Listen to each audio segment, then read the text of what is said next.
So I want to thank everybody for coming both remotely and here in person. I appreciate your time. I'm Erica Savoyce. You will meet me here in Milwaukee. I will be your facilitator for the discussion feedback meetings. And this is Sharnetta Brown. You may have met her in some of the recruitment meetings.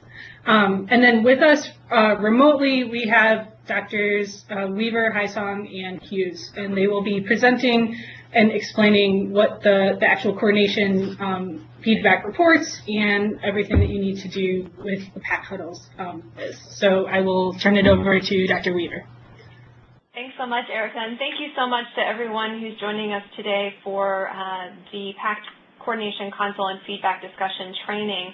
As Erica said, my name is Sally, and I've been a co-investigator on this project working with the Houston team and the incredible Vision 12 team that's partnered with us in this project for the last couple of years.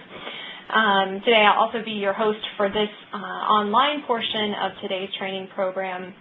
And before we kind of kick off, I just want to take a moment to say on behalf of the team that we're just so incredibly grateful for the partnership and collaboration that has unfolded over the last year or so with the Vision 12 leaders and, of course, with the Vision 12 PAC team members like yourself who have been working so closely with us on this project. It's really an honor to be with you today and to kind of kick off this feedback phase of the project.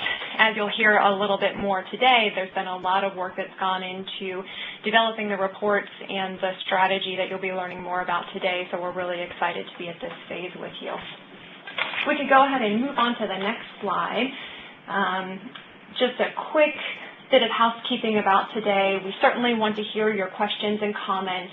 What we would ask you to do is to type any questions or comments as they come to your mind into the chat box that if you're joining us online on link, you'll see that chat box in the bottom lower left-hand side of your screen. Go ahead and type any questions or comments that come to you during the course of the presentation today, and we'll check back in and answer those at the end of the session during our Q&A section.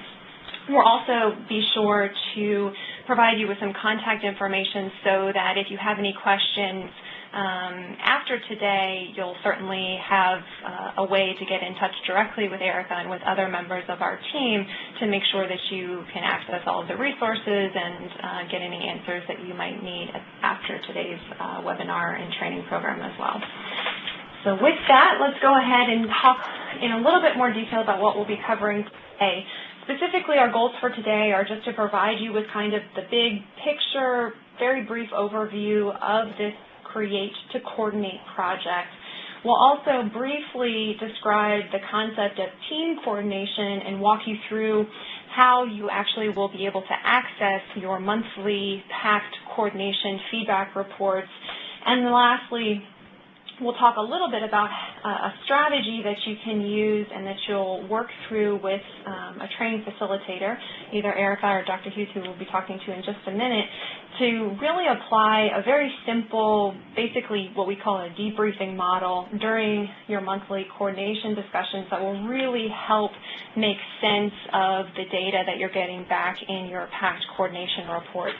Of course, you know, we get a lot of data back on how we're doing, but data is data. It's really the debriefing and discussion that turns those data into usable, really kind of improvements in team performance, and so that's really what we're focusing on over the next couple of months. So with that, just a brief roadmap of how we'll get through these things today. In just a moment, I'm going to turn things over to the project PI, Dr. Sylvia Hisong, and then to give you a brief overview of the project, then I will spend some time walking through the evidence and what we know about optimizing coordination from the peer-reviewed literature. Then we'll turn things over to Dr. Ashley Hughes, who will actually walk you through the nuts and bolts of how to access and interpret your PAC coordination feedback report, and then the nuts and bolts of the PAC coordination discussions themselves.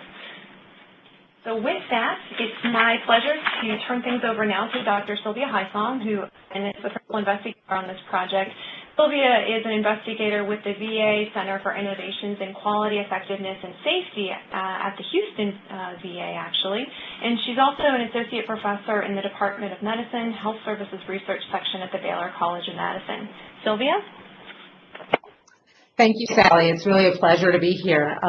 Everyone, welcome. I want to start by thanking all of you for being so generous with your time today and with your commitment to participating in the project.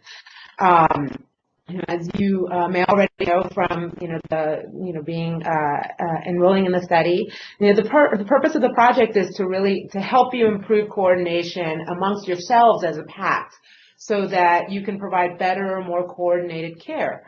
The project was really inspired by the shift towards team-based care within the VA, the shift towards PACTs. We know that as patients increasingly have to work with more than one clinician, that team coordination really becomes truly essential to delivering high-quality care. So that necessity inspired this particular project and the tools that we'll be discussing with you today. So to give you a little bit of that overview of what you will be doing as participants in the project, as you've already heard from Dr. Weaver, you're going to be receiving monthly feedback reports, which will show you how well your PACT is coordinating.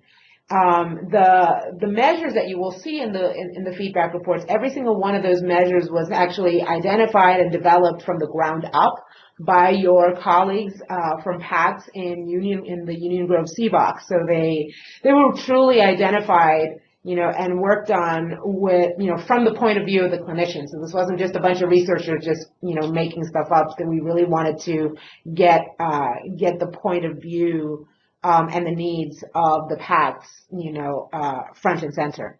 You'll also then be discussing the reports amongst yourselves with the help of a trained facilitator, which Erica's already introduced herself.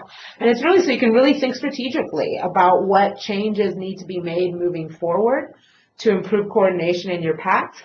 And so, as Sally's already mentioned, we'll be, learning a little bit more about specifically what we mean by coordination and what are some of those fundamental elements for coordinating well. And we'll walk you through that sample feedback report and teach you how to interpret it. And we'll also walk you through the basics of your monthly feedback discussions.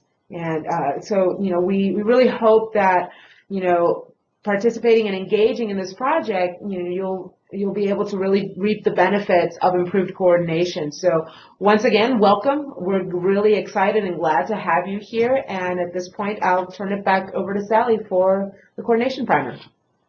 Thanks so much, Sylvia.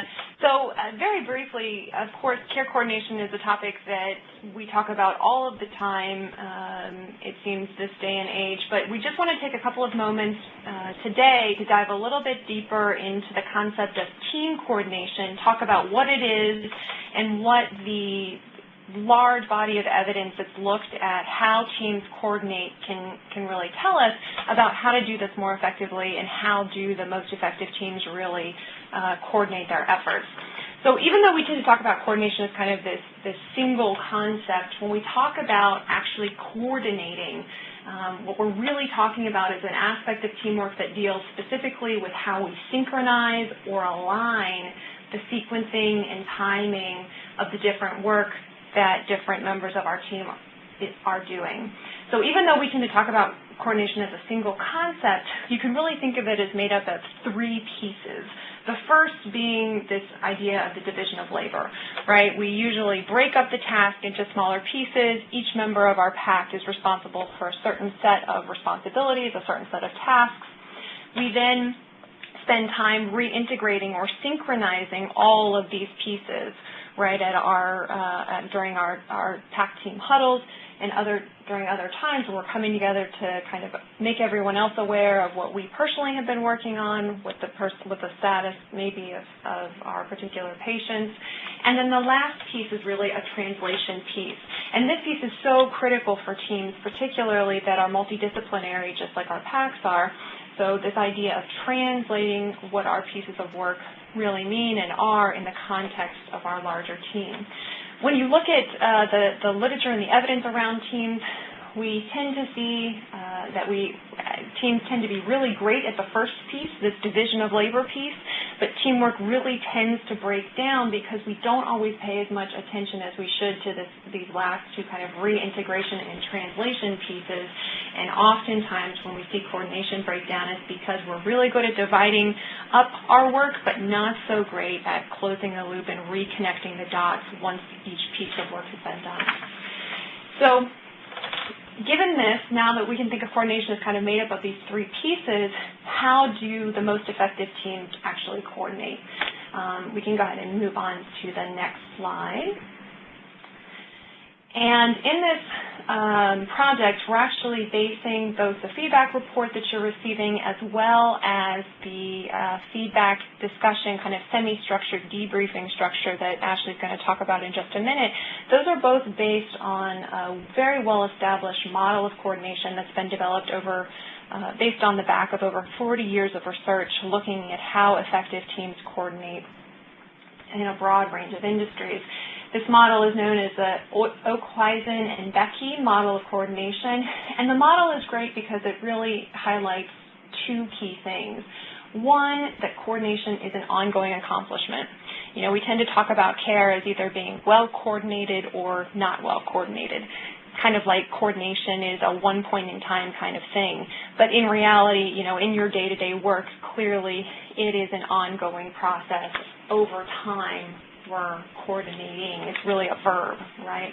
And what this model helps us to understand is that we, of course, use some key mechanisms, some key tools to help us align our work, things like roles and clear roles and responsibilities, things like what Oak-Huizen and Becky call plans and rules.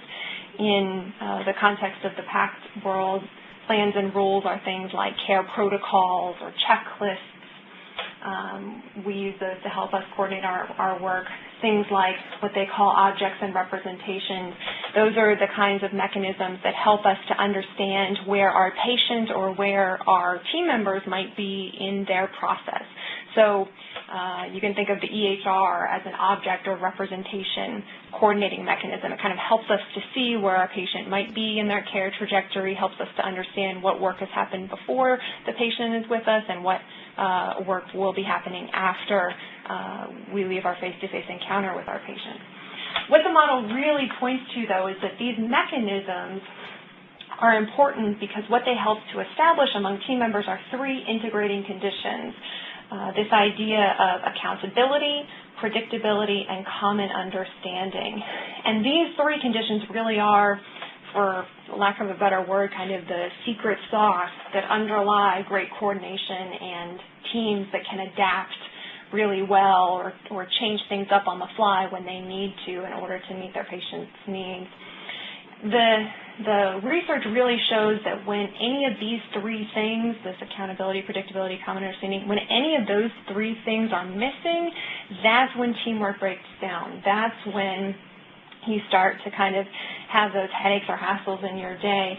And many times, coordination issues really do boil down to either unclear accountabilities, lack of a common understanding, maybe about what's happened already in the patient's in the workflow and what might be happening in the future, or breakdowns in predictability. So in the context of this project, the coordination feedback report that Dr. Hughes will be describing next would really provide you with some timely feedback about how your PACT is performing on several key clinical process indicators. The discussions about these reports will really focus on how these three conditions of accountability, predictability, and common understanding have kind of played out among your PACT over the last month.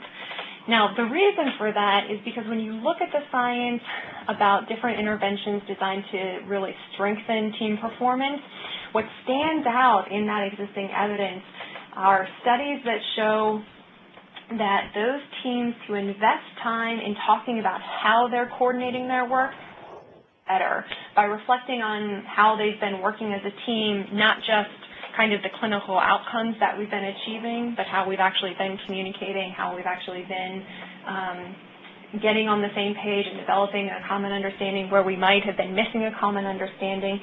Those teams that do that really learn to identify when they might not be on the same page and spend the time investing in developing methods to recover faster.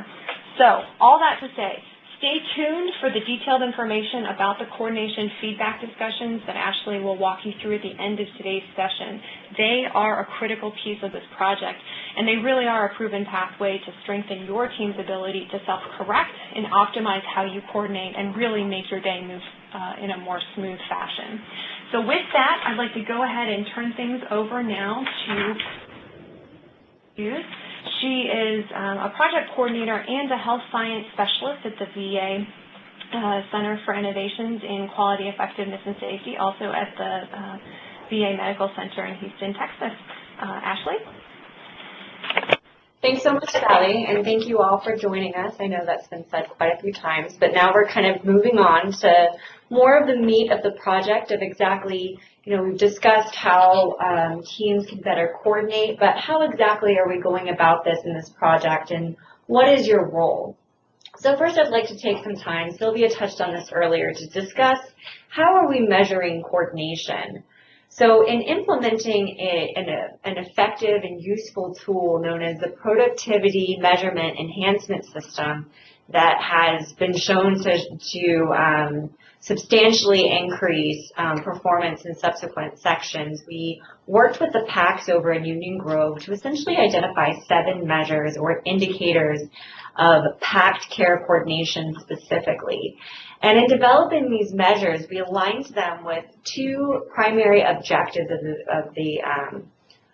for care coordination. And these objectives are further aligned to meet the Blueprint for Excellence strategies and help PACs better achieve VA objectives. So Objective 1 and Objective 2, you should have a handout that kind of shows what all the different indices are. And we'll also be going over those a little bit in reviewing your report. So you'll also notice that these are rank ordered in terms of importance. So that first indicator on your handout does kind of illustrate its high level of importance for meeting that first objective to support and foster veteran engagement in their wellness and by being patient-centered.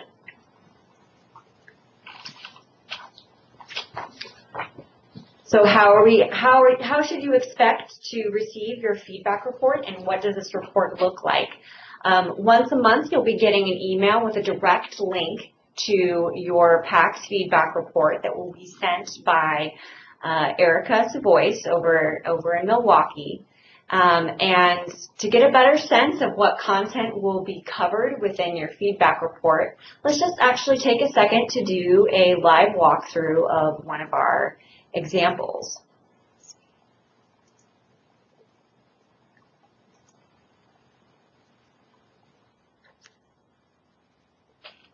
Okay. Ooh.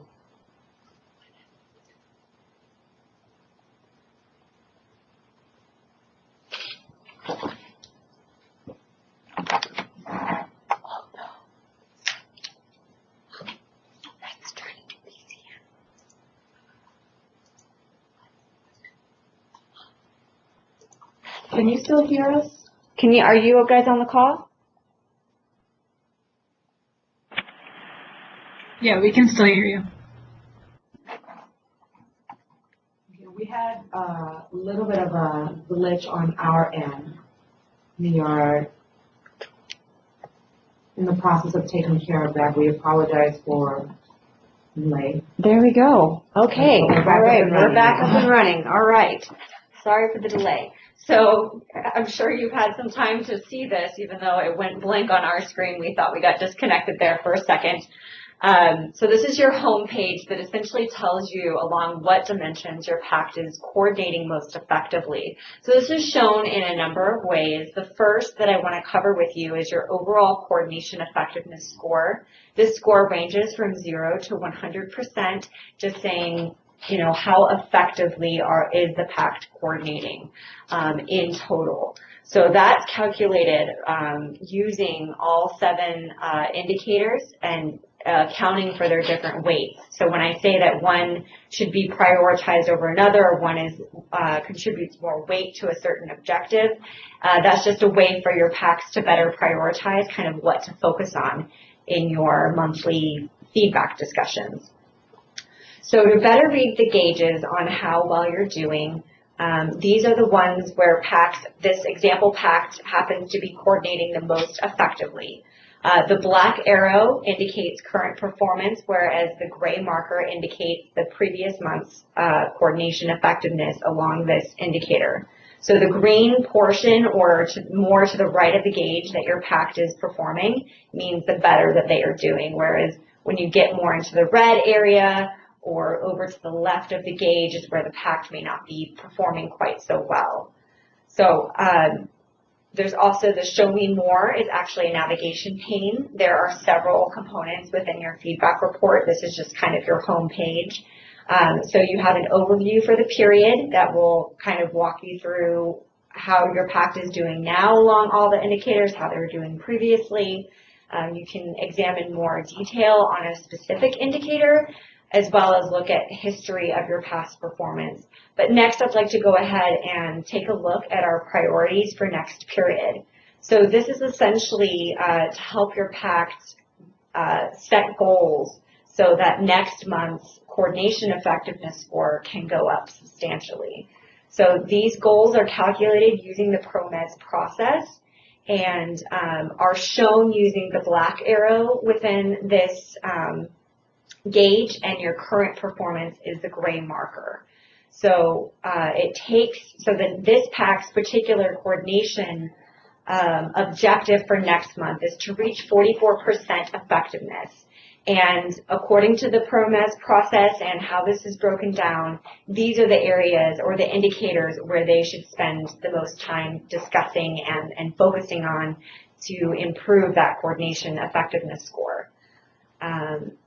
So now that we've kind of talked about what the PACT is doing well and where the PACT can improve, it would be helpful to look at kind of an overview to get a better sense of how is the PACT performing in relation to